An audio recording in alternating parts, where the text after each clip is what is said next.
Hillary has been lengthening her excuses as to why she lost the election. She didn't really lose the election. It was stolen from her by, I think it's up to 24 different excuses she has now.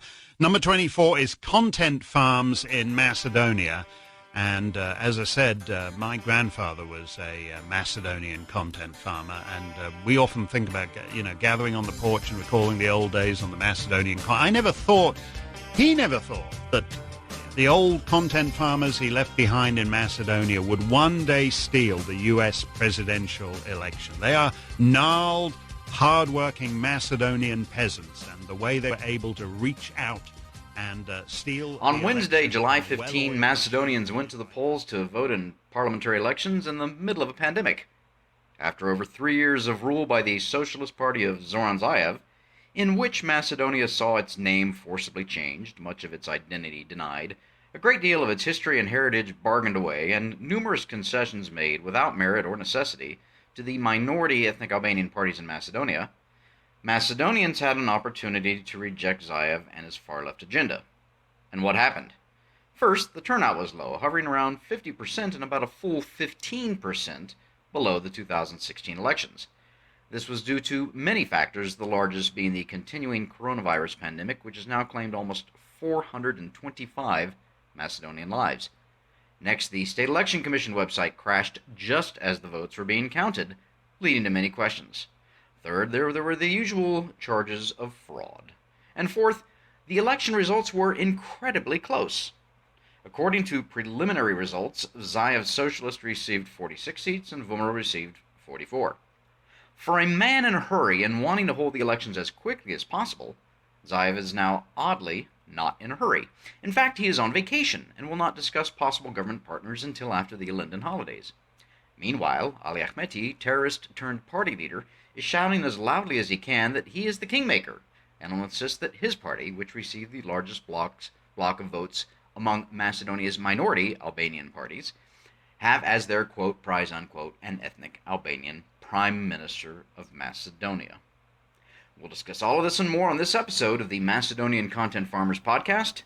I'm Jason Miko, coming to you from the foot of the Catalina Mountains in Oro Valley, Arizona. And this is Cvetin and Jason from Skopje, Macedonia, where we're still counting the votes since Wednesday.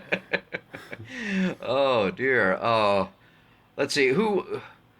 This is it's like a 2000 election here with although no hanging chads.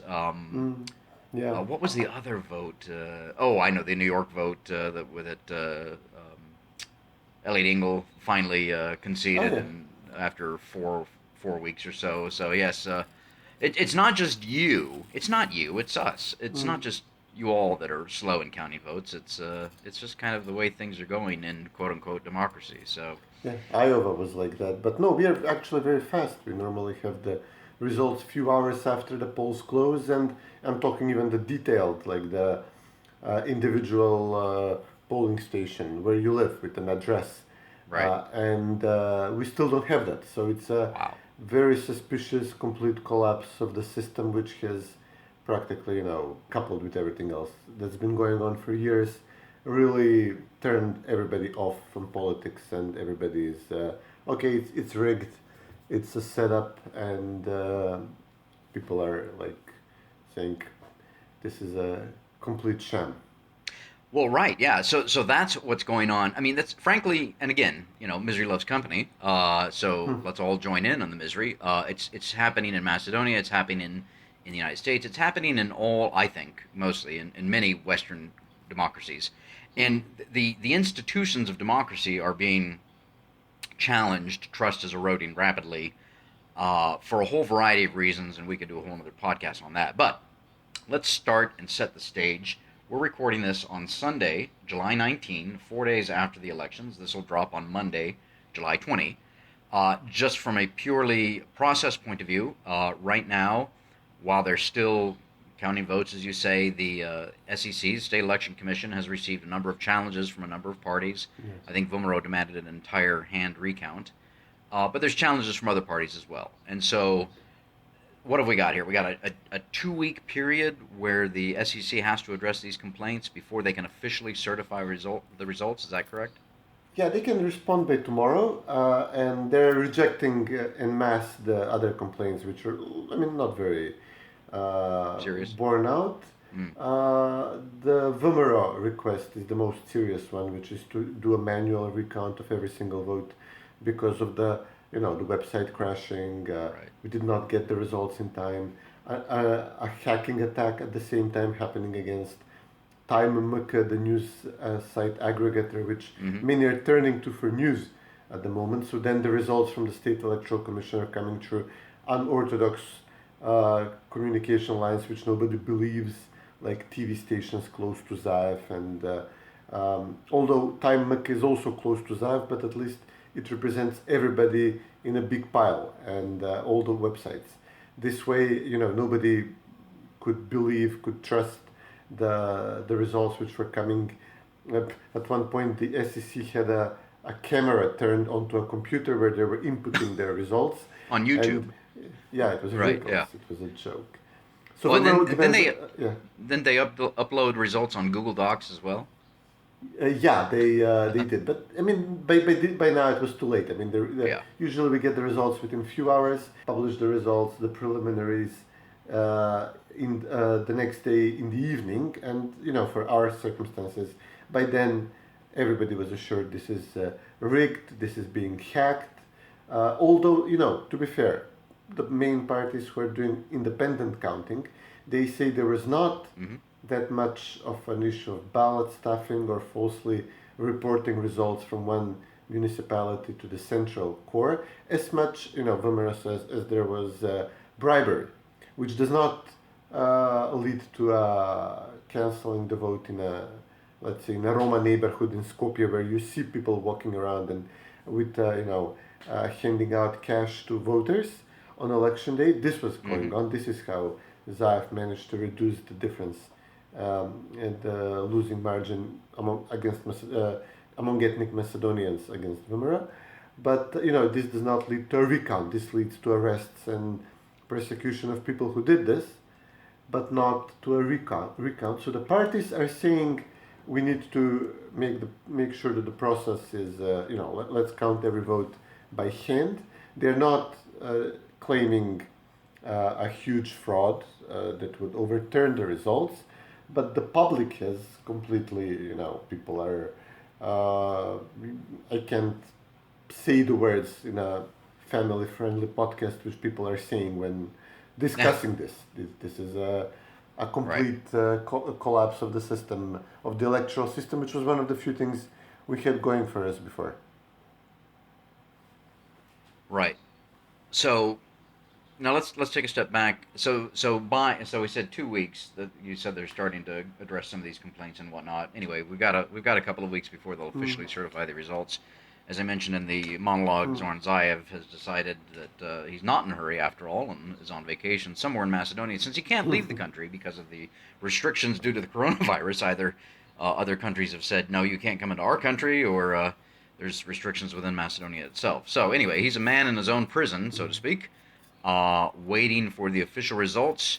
At this point, it would seem to be that President Stevo Pendarovski, who is a member, or was a member technically, of Citizen and Zoran Zaev's party, will probably, in all likelihood, hand the mandate over to Citizen. Although I think it's worth pointing out, well, a couple of things. First, 50% turnout, roughly, 51, 52 perhaps, down 15% from the 2016 elections. Both Vomero and Citizen received a lot less votes, I think largely due in part to the coronavirus. People were understandably, skittish about coming out and voting during the middle of a pandemic. But we got to remember that Citizen campaigned at a pre-election agreement with the small ethnic Albanian minority party Besa, and as I'm looking at results now, they got about 327,000 votes together, the two parties. Vomero got 315,000 for a difference of 12,000. What that means basically is that Vomero again, if you were to strip away the Besa votes, and Vomero again won, as they did in 2016, as they have every year since 2002. From a looking at it purely at the maths, as our British friends say. Uh, but even as it as it Yeah, I mean, Besa is going to caucus independently. They're not going to sit with SDSM in the same party group in parliament. They will probably support SDSM, at least initially, depending how the coalition talks go, but it's not assured. I mean, this party was notorious for blackmailing Zaev every step of the way, both for the name change and for that horrible law on state prosecutors when Zaev both needed 81 votes, a two-thirds majority, and Besa at both occasions blackmailed him badly, and it's very likely they will do so again. And Zaev has a bunch of other smaller parties in his coalition. Vomero does as well, right, but it's usually these are usually ethnic minority parties like Roma, Turks, Bosniaks, and these usually side with the ruling party going into election. So Zaev, as a result, has more of these not very reliable members of parliament elected in his coalition. And then whoever forms the next government, if it's the same party, the same large party, they stick with the partner. But if it's someone else, they are very notorious for switching parties. Like, I mean, Amdi Bayram is one, so need I say more? So so the thing is that SDSM can lose, both SDSM and Vomero can lose seats down to, let's say, 40, but SDSM can lose seats down to 35. Much more than Vomero can.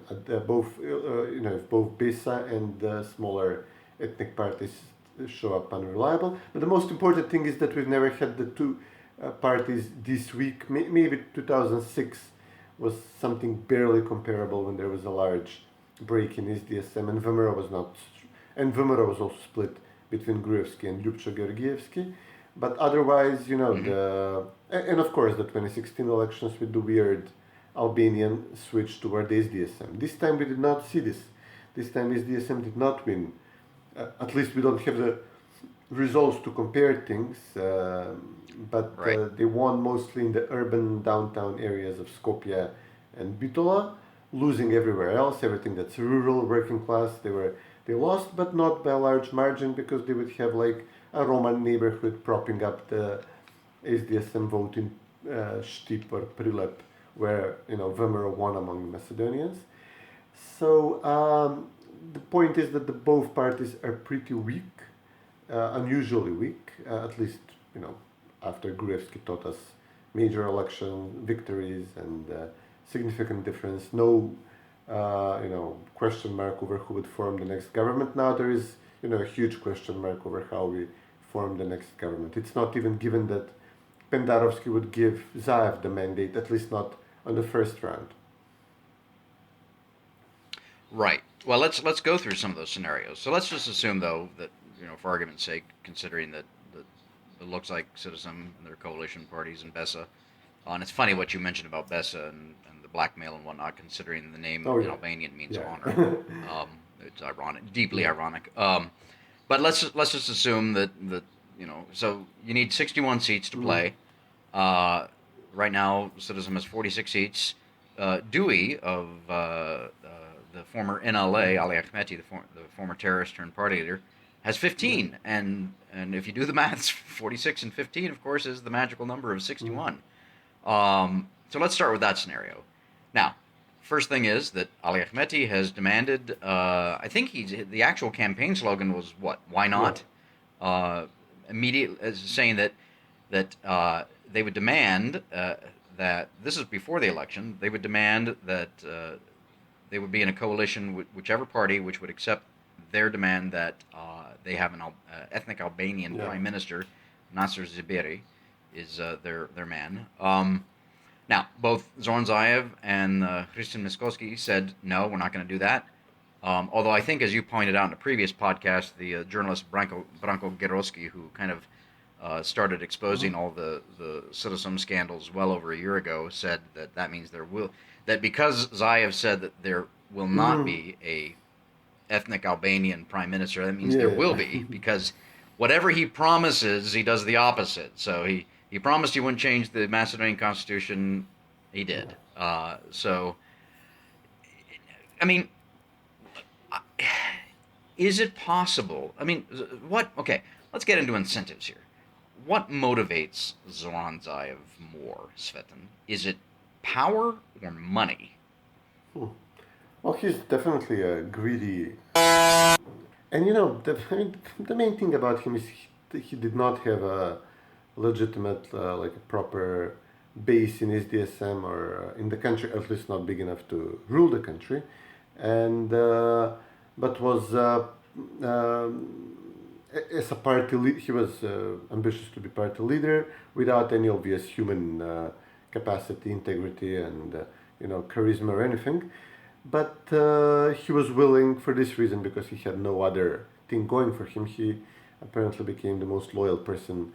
The internationals who were heavily involved in the engineering the political outcomes in Macedonia over the past several years, very likely including this Wednesday, to have him as their loyal, puppet for everything, like the name change, etc.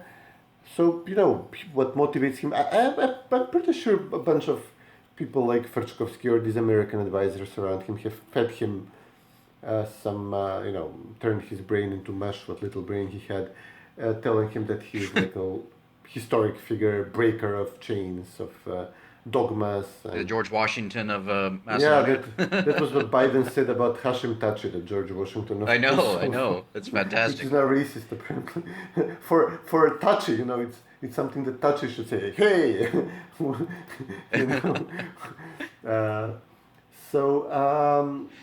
I don't know. I mean, conceivably. I mean, I've been in Macedonia now for almost 25 years. I've followed things quite closely. I can see a situation where Zaev would actually say, yes, after a lot of thought and deliberation and reflection, yes, we're going to make a coalition with Dewey, and Nasser Zaberi is going to be the ethnic Albanian Prime Minister of Macedonia. And for a couple of reasons. Number one, Zoran Zaev would still be calling the shots, although to a lesser degree, because Ali Ahmeti would have a hell of a lot of power. We know that Nasser Zaberi, as a prime minister, would have zero power and would be doing exactly what either Ali Ahmeti or Zoran Zaev agreed to. Zoran Zaev and Ali Ahmeti would then be able to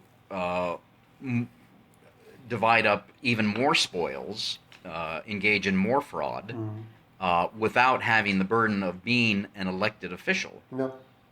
They would be, behind the scenes and whatnot. So it would almost give their corruption and fraud and thievery and burgling a thin veneer of. It wasn't me. I'm sorry? It wasn't me. Plausible deniability. Yeah, exactly. Right. Yeah. Ahmeti never. So I could see that. Executive office famously, and now Zaev might drink. Yeah.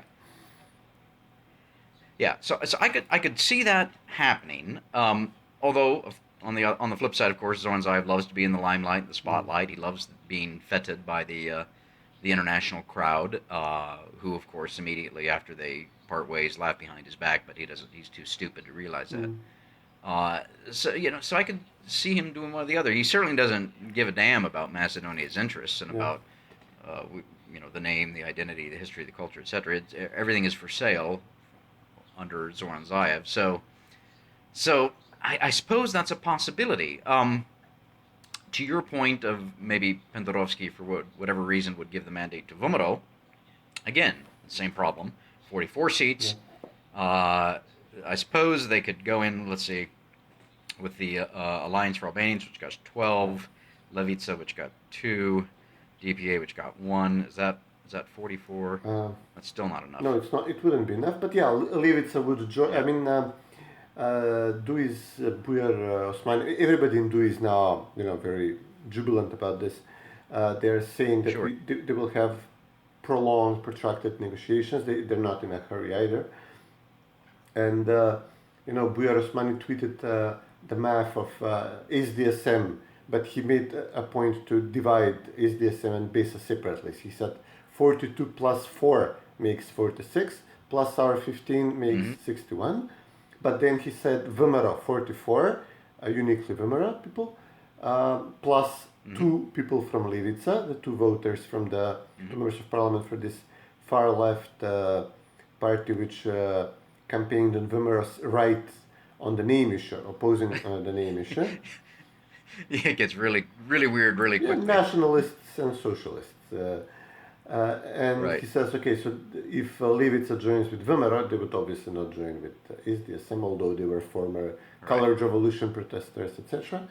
They would be 46, just like SDSM, plus our 15, that makes 61. So basically, Dewey were saying we have two buyers for what we are selling, not one, which obviously hikes the price if there is competition between two sides which badly need our 15 votes. And how Vimera rejected an Albanian prime minister option, but there's definitely, at least Dewey, as Dewey imagines it. Vimera said we will begin the process of discussing forming a coalition as the party which won the most municipalities across the country. Obviously, it's an individual party. We have more votes. Nobody knows how many votes Besa got. We have more members of parliament.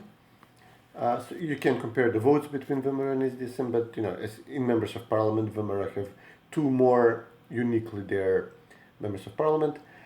So they said we will begin negotiations. Nothing has since materialized yet, at least in the public, except some, the usual suspects demanding that Mickoski resigns because he did not deliver. The people who sided with Zaev over the name change, these blackmailed members of parliament, who basically work for Zaev and claim they speak for Vimera. But Vimera said we'll begin coalition talks, while Zaev, as you said, went on a vacation and is trying to play it cool until at least on the surface, behind the scenes, he's possibly also. I'm sure. Yeah. Now, on that scenario, Vomero, Dewey, Levica. Vomero, Christian, before the election, said no way we'd ever accept a ethnic Albanian prime minister. If they did, I think the party would be completely finished. It would fracture.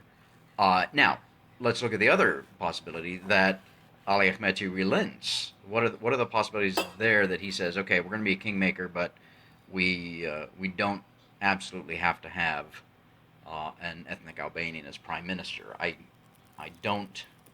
He sees that Ali Ahmeti sees that he's got everybody by the short and curlies, and so why would he give up that demand which he campaigned on, and got 5 more seats than he had in 2016? Yeah. I don't know. I mean, now, my main theory about the way things are developing is and how finely tuned the results were. Again, I'm not saying it was a fraud of ballot stuffing, although this played a part. The selection of the date played did most of the damage to the turnout. We lost maybe 200,000 people who would have voted, and many of them would probably have punished Zaev. Yes. So this played a part. The bribery of the poor, the Roma, etc. This horrible, this huge going into debt before the elections to divide all sorts of trinkets like vouchers and stuff like that to voters before elections. This played a part. So I am not saying it's fraud. I'm saying it was heavily engineered by the same international influencers over this past several years. It would be completely naive for us to believe that all of a sudden, after engineering the Colored Revolution, Katićanova, inventing Zaev out of whole cloth, the Kala embassy and the other embassies here, just let's let this one play out the way it would naturally play out. Let's finally allow these Macedonians who we normally won't allow them to declare their ethnic identity and their history and anything what their country is called. Let them choose a party and jeopardize potentially Prespa. My expectation is that this is going to lead toward including the outsized threats from Ali Ahmeti that he's going to demand an Albanian prime minister, mandatory Albanian language studies for Macedonian school children in elementary school, a dual parliament, two houses of parliament in which Albanians will always have a veto right over everything. One of them representing territories which would lead to partition. I mean, these are all the things Albanians are throwing out. That this is going to lead toward a grand coalition between VMRO and SDSM, something which Zaev already announced, and I think we discussed it in the last debate with Mickovsky. He said to avoid Ahmeti's blackmail, let's us join forces. If I won, you give me the votes I need. If you win, I give you the votes you need for a minority government, not a grand coalition, but there are several forms. Technical government, like ostensibly non-partisan people leading departments, and two VMRO and SDSM supporting it. Grand coalition, like German style, both parties go in with their political representatives. Minority government, but then we don't know which party won, so which party is supposed to be the minority, supporting the minority government, and which forms the government. There is a good, and as the results were pouring in, Shekerinska gave out the play. She was speaking at one of the TV stations, and she was, it was made me want to puke in my mouth a little. Our shared values, the Corona crisis, the necessity to open new accession talks. How have we gotten to this point that we don't talk to each other, anymore? You don't call me anymore. It was horrible. It was ridiculous. But the thinking was clear that she wants a grand coalition between the two main parties. There is a chance to sell it to the public. We are protecting Macedonia, the country, from the blackmail of this criminal, corrupt former terrorist Ali Ahmeti with his ludicrous demands. So it could be sold both by SDSM and by VMRO to the Macedonian voters as we are being patriotic. But the real purpose of this, it would, bring Dewey into retirement for a while. Probably the alliance would be invited to join, and Zaev already has some Albanians elected on his list, so there would be a majority of Albanian members of parliament supporting this if the alliance joins. And the purpose of this would be clearly to entrap VMRO in an arrangement in which a huge obstacle for Greece and the internationals is removed. The obstacle is that VMRO did not agree to the Prespa Treaty. Now, in a grand coalition, VMRO would share the responsibility, not have the power, but would share the responsibility for, they would probably be offered financial infrastructure, departments where VMRO have excelled in the past, investment, stuff like that. But SDSM would demand foreign policy departments, defense, foreign European integration, things like that, Speaker of Parliament maybe.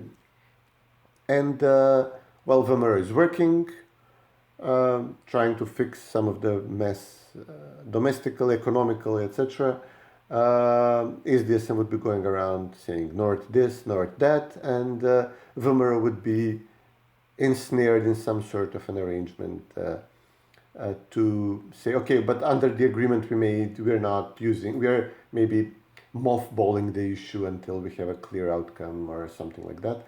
So this is my reading of the situation, especially given what Zaev and Shekerinska have been openly saying and how the numbers were engineered to the point where the Americans can tell the Greeks, okay, we have the other party now in the government as well, and they're using the name. And after a while, you can prolong their EU accession until they have kept using this for like 5, 6, 7 years. And you can rest assured that the treaty will stick. It will not be overturned. The name change will not be overturned as soon as VMRO joins the EU. And you have a VMRO government which has never agreed to this name. I mean, this is my theory, it Yeah. can still, million things can go wrong, but Sure. yeah. Well, that's an interesting one. Let's talk about that a little bit because a couple of things. First of all, and I know I sound like a broken record, and I'm going to keep repeating this. All treaties are worth the paper they're written on. If anybody tells you that treaties can't be revoked or annulled or ripped up, they're a bloody damn liar, and they know that too. But they never admit to it. But that's in the future. That's 10, 15, 20 years down the road. Even if Macedonia eventually got into NATO, and then you rip up the treaties and piss on them. That doesn't help us in the here and the now. So I get your point about VMRO going into a coalition and having to, the various issues. I like what you said about mothballing it for now. It's kind of like, the country that I'm sitting in right now never would have got off the ground if we hadn't mothballed the issue of slavery. But then, of course, we fought a war and 600,000 Americans died to deal with that issue which we mothballed in 1776 and 1789. Moving forward, let's just assume for a moment that the Grand Coalition thing, and then Dewey goes into retirement for a while. The problem there, of course, is that Ali Ahmeti and his people still have itchy trigger fingers, and I mean that literally. And they've threatened. They're perfectly capable of starting a war because they've done it before, and they would be perfectly capable of doing it again. How much influence the gringo Americans would have in tamping that down, I don't know. Especially, again, as always, you have to consider that there's bond steel in Kosovo. And the Albanians in the region have threatened the Americans at bond steel before, and they're perfectly capable of doing it again. Yeah. So, I just don't trust Ali Ahmeti and his people, not to try and cause a literal war. I think they're always capable of it, and they always will until they are destroyed as a party, and until after Ali Ahmeti is dead, then those chances lessen, of course. I mean, he would be so that's one. Yeah, he would be able to say that the alliance was now making some concessions with VMRO, so they're corrupt or not that big of a deal, big shot Albanian protectors if the alliance is in and Dewey is out. And as you said, I mean, this would, if my thinking is correct, this is a heavily engineered operation with the gringos in charge, and what would he do here? Of course, the gringos, speaking of us Americans, we have our own problems coming up right now and then coming up this fall, and which will affect world issues as well. But that's a whole other. I mean, Ahmeti would be given assurances, I suppose, of some kind, that nobody's going to prison or whatever. Yeah, except he's going to hell. No, can't start soon enough. Sorry. Totally quick aside. I love listening to the Editor's Podcast with National Review and the Right Honorable Charles C.W. Cook, who's an American citizen but British by birth, with his mellifluous voice. And every now and then he just gets so worked up and talking about people on the left, and he says, "Well, I hope that they will go to hell." So I have no problem, which is funny because Charlie's an atheist. But I'm not an atheist. I'm a Macedonian Orthodox Christian, and I do hope that Ali Ahmeti departs this earth, because he will be going to hell. Not soon enough, though. Anyway, off of eternal issues and back to the temporal issues here on Earth. VMRO, what if they were to just sit it all out and say, we're not even going to participate? I mean, basically a boycott of the next parliament. Now, I know that throws everybody into a tizzy. They don't have then their voice isn't heard, etc. Something I haven't really given much thought to, so I'm kind of, speaking it out loud here on this recorded podcast now. I mean, because whatever government, if any of the aside from the Citizen VMRO Grand Coalition, anything else, I think, is going to be very short-lived. Yeah. It's just inherently unstable. Yeah. We held corona elections, possibly infecting tens of thousands for nothing.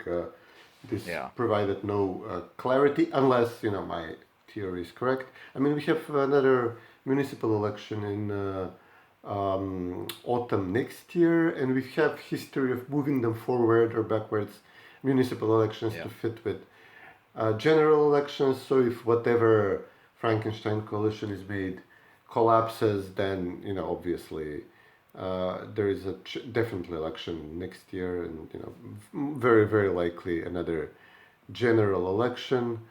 But what Vimera has lost a lot. They're already being accused of not doing enough, not doing much.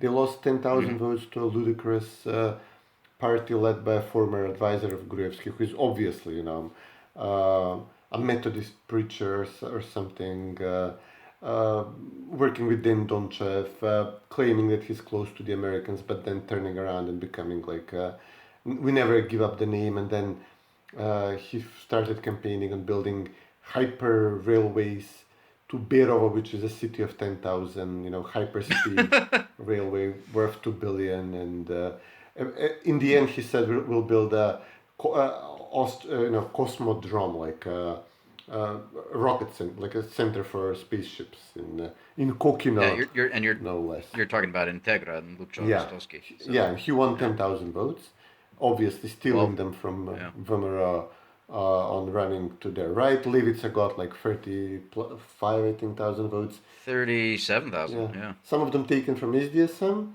because they were former Colored Revolution socialists, but some of them taken from Vimera because they were being stronger on the name issue. And Vimera has been Vimera has been the grown-ups. Vimera has suffered years of sustained attacks using Albanian terrorists, protests, which included both Integra and Levica people, the Colored Revolution, systematic arrests of everything that's active and notable in the opposition. So the party has been attacked persistently, and these two parties waltz around and say, well, you're not doing enough. And they're not only not attacked by the embassies, they're actually actively encouraged to engineer the vote further. There were 4 or 5 other similar parties which siphoned votes off from Vimera to a lesser degree. So at this point, short of powder keg conspiracies, I'm not really sure what Vimera can do to project. I mean, the way Vimera would have been a strong party in sovereignist parties if they had been elected by a sufficiently large margin. If they got the votes very quickly, we saw this with Gruevski, who was elected with a small majority, maybe 45, maybe a seat more than what Mickovski has in 2006. But then shortly after the next elections, he got into his own, and once he got 61 seats, there was no stopping him. Now, Vimera would have gone through the same path, and I suppose that the embassies knew about this and feared this would happen, so they an effort was made to engineer these fake opposition parties, bribe who needed bribing, depress the turnout with using the coronavirus, and scheduling the elections. So I'm not really sure. You have the Visegrad approach, and you have the German CDU approach of grosse coalitioning, and I'm really not sure what Vimera needs to do. I'm sure that this is weakening the project North Macedonia, because whichever way Vimera goes and whichever it's relevant, because this will just lead to even more demands from other countries for concessions, whichever type of government is formed. Now that everybody sees Vimera as defeated in the elections, we have a growing national socialist. Once you make a grand coalition, everybody goes into the radical fringes. Many people go into the radical fringe if your center is indistinguishable one from the other, the left from the right. So we can see growth of parties like Levica, and then escaping the embassy laboratory and expanding in the wild. And then the Albanians, they're obviously, especially if Biden is elected, all bets are off. I mean, nobody would be able to control them. Right. Well, that's to a quote from John Podoret's Commentary magazine. That's a bit of crushing morosity right there. I'm as you're speaking, I'm googling here on the internets the various election results over the years. I see. So Vomero's best year was 2008 June 1 elections, where it got 63 seats, 481,000 votes. Wow. That was the high water mark. So after Bucharest, and even if he got more than 500,000, but that was including a municipal election. In his first election? I think the second was particularly high turnout. 2000 and, well, let's see, what, 2009? 13. We had municipal elections at the same time. Oh, I was looking at presidential. 2009, Vomero got 453,000. Yeah, they were. And in 2014, he got 535,000. Wow. Yeah. Wow. So that means, some Albanians, DPA voted secretly for Ivanov, and the Roma, the Turks, blah, blah, blah. Yeah. Okay. So that's the high water mark for a Vomero candidate. Now, that's a single candidate as opposed to a party or a coalition, but 535,000 votes for President Ivanov in the 2014 presidential election. So, let's try and put a little positive, not spin, but just let's talk pure maths and look at the numbers, which prove that there are enough Macedonians who will vote for the center right. There are plenty of them. Now, we've already talked about why they didn't come out during this election. Number one, the Coronas. Number two, middle of the bloody week, a Wednesday. That's a mistake that should never happen again. Even though it was a non-working day, those two things really suppressed the vote. But in 2014, in 2014, Gorevsky was still the leader of the party, of course. So, but the point being that there are enough Macedonians who do believe in the ideal of Macedonia, who are committed to preserving the sacrifices that have been made over many hundreds of years by Macedonian men and women for an independent Macedonia. There are enough Macedonians who want to see Macedonia preserved as Macedonia for generations of Macedonians yet unborn. They're there. The question is, how do we get them out to vote? And not just to vote on election day, but the other 364 days of the year. How do we encourage them to come out and support Macedonia and do whatever it takes to make sure that Macedonian heritage and history and culture and language does not go the way of the Etruscans, who don't exist, by the way, anymore. Or the Romans. Sorry? Or the Romans who... Or the Romans. What have the Romans ever done for us? Them, Yeah. So, it's there. It's just a question of, what needs to be done, what can be done. I think, Vomero right now has to go through a period of reflection. I'm not gonna use the term that many other people. They need to go on a listening tour. Have a listening tour right now. No, they just need to sit down and have a come to Jesus meeting, as we say, and and come up with some strategies, regardless of what happens in the next couple of weeks with the coalition talks and whatnot. I mean, we've in the past 45 minutes here, we've talked about a number of possibilities. I'm sure there's some we haven't talked about that could happen. And it's just so bloody frustrating to see this. I've heard in the past week, I'm sure you have as well, I've heard a lot from a number of diaspora folks who are just fed up and tired, as well as friends of Macedonia who aren't Macedonian that are fed up and tired. And as I keep telling them now, you just got to keep fighting. There's just no alternative to it. There is no easy way. And I still believe that Macedonia is worth fighting for. Yeah, there's Obviously a huge reservoir of Macedonians still, but the problem is that there is a large, smaller but still significant, big enough to swing elections with the help of the minorities or the Albanians and some creative engineering. There is still a large reservoir of people who are Macedonians, were Macedonians, who support SDSM, no matter what they did, all the corruption tapes, all the the name change, the selling out of the identity, etc. The results, what little results we had, showed that these are the urban folks, just like the people who live in the large cities in the U.S. or in the U.K. or in Germany. The Germans and the British and the Americans who live in these cities. I'm not talking about minorities, but people who live in the urban zones, college educated.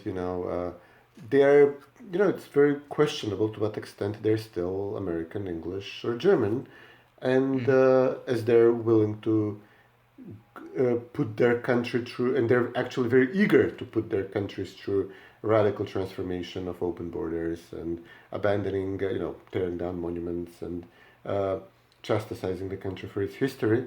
And we have a number of those in the hundreds of thousands, and they vote. And it's going to end badly. I mean, I'm no longer, and others have noted this on Twitter as well. I'm no longer certain we should be calling them Macedonians. I mean, we need a word to, or maybe at least hyphenate Macedonians, because we do not vote as if we are a same tribe, a same people, which is objectively in an existential crisis. We had a war in 2001. We had a clear assault from in 2015, and we have constant reminders from our neighbors that they have ambitions on our territory, our history, culture, on our very lives. And we're not making it up. We're not imagining that we are threatened. NATO will do nothing for this. I mean, NATO will do nothing to protect us if the rot from the inside spreads. I'm not much of a nationalist, but it's a matter of basic stability of the country. It's a huge problem the way these people vote, and they can get to 61, but of what? I mean, they will elect a government, but of what? And just like people are amazed in rural America that what's happening in the universities, and to make matters worse, as you said, how do we engage these people? Pound per pound, their voters are more. You'll find more of them in the places where decisions are made, in the public administration, in the universities. They're, exclusively the people who embassies meet and who work in the embassies, this is the problem. I mean, we have obviously the salt of the earth people are not corrupt, but the cities are not. Well, but okay, maybe the coronavirus will solve this problem for us. And you gotta remember, the salt of the earth people, we have all the guns. Yeah. So eventually, when the war comes, and it will, globally, except in places like China and Russia and other authoritarian societies where you can't do that, we know who will win and who will lose, and that's just kind of the way it is, and that's the way it's been throughout all of history as well. So, gosh, I was trying to encourage everybody, and then you took us back down that crushing morosity path. The reality check came. Yeah, but I like what you said about. Yeah, I mean, yes, okay, yeah. So the coronavirus killing the left. Well, yeah, no, I like that too. But I call them the Western transnational elites.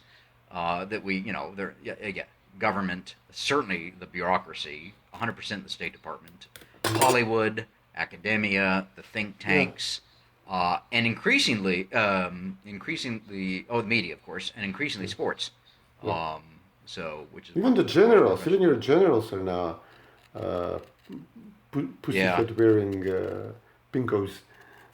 Yeah, you gotta listen to Victor Davis Hansen, the Yeah, yeah, classicist yeah. and historian, who talks a lot about that, and he knows it because he knows this stuff. But yeah. So anyway, again, and I guess to join you on Crushing Morosity Street, you know, what's going on here and there is happening all over. You mentioned Germany and some of the other places, some of the other Western European countries where, yeah, they don't actually give a damn about their identity or their name. Although, you know, their name and identity isn't threatened, so they don't care about it much anyway.